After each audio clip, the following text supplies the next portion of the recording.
In 1965, as the United States escalated its involvement in the Vietnam War, a new weapon was introduced to the troops, the M16 rifle.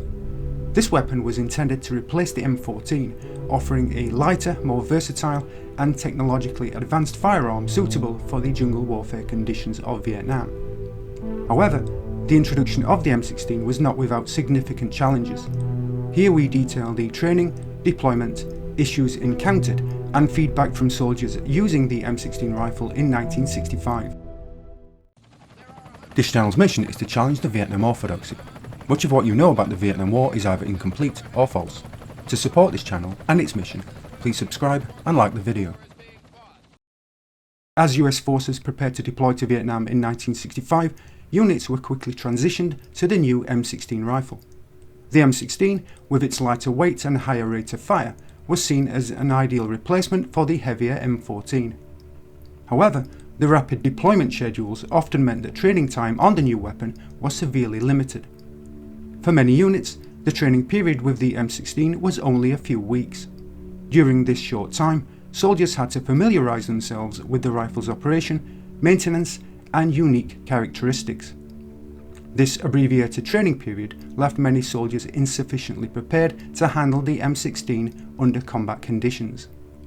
The 1st Cavalry Division was among the first to be equipped with the M16. Soldiers received the rifles just before deployment, and training was conducted in haste. The lack of comprehensive training became evident once the troops engaged in combat in the dense jungles of Vietnam. One of the most critical issues encountered with the M16 was its propensity to jam, particularly in the humid and dirty conditions of Vietnam. Soldiers reported frequent malfunctions during firefights, with the rifle's chamber and bolt carrier group becoming fouled with carbon deposits and dirt. Another significant problem was the compatibility and quality of ammunition. The M16 was initially designed to use a specific type of ammunition with a cleaner burning propellant.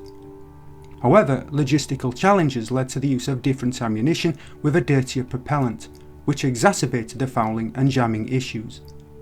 The initial lack of cleaning kits and proper maintenance instructions further compounded the problems. Soldiers were not adequately trained on the importance of regular cleaning and the correct procedures for maintaining the M16. This oversight led to rifles becoming increasingly unreliable over time. To address the maintenance issues, the military quickly distributed cleaning kits specifically designed for the M16. These kits included brushes, rods and lubricants necessary to keep the rifle clean and functional.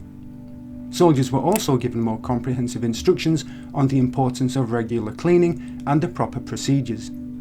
Recognizing the need for better preparation, the military revised its training programs to include more extensive sessions with the M16.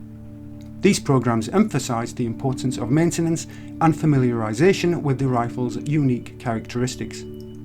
Several modifications were made to the M16 to improve its reliability. These included changes to the chamber and bolt carrier group to make them more resistant to fouling, as well as improvements to the buffer system to enhance overall performance. The military also addressed the issue of ammunition compatibility. The use of the correct, cleaner burning propellant was enforced, and efforts were made to ensure that only suitable ammunition was supplied to the troops using the M16. Once the initial issues were addressed, many soldiers began to appreciate the advantages of the new rifle. Its lighter weight and higher rate of fire made it easier to carry and more effective in close quarters combat typical of the Vietnam War. However, despite improvements, feedback remained mixed throughout 1965. Some soldiers continued to experience malfunctions, particularly those who were deployed before the widespread distribution of cleaning kits and revised training programs.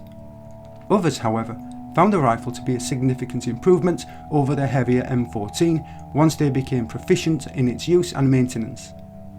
Different units had varying experiences with the M16, often depending on how quickly they received the improved training and equipment. For example, the 1st Cavalry Division saw a marked improvement in performance after the initial teething problems were addressed, while other units that received the rifle later in the year benefited from the lessons learned and had fewer issues from the outset. The introduction of the M16 rifle to US forces in Vietnam in 1965 was marked by significant challenges, primarily due to insufficient training, maintenance issues, and compatibility problems with ammunition. However, through concerted efforts to rectify these issues, including the distribution of cleaning kits, improved training programs, and design modifications, the M16 eventually became a valued weapon in the hands of many soldiers. While the initial feedback was mixed, the experiences of those who used the M16 in 1965 highlighted the importance of proper preparation and adaptability in military operations. The lessons learned from the early deployment of the M16 played a crucial role in improving the reliability and effectiveness of the rifle in subsequent years.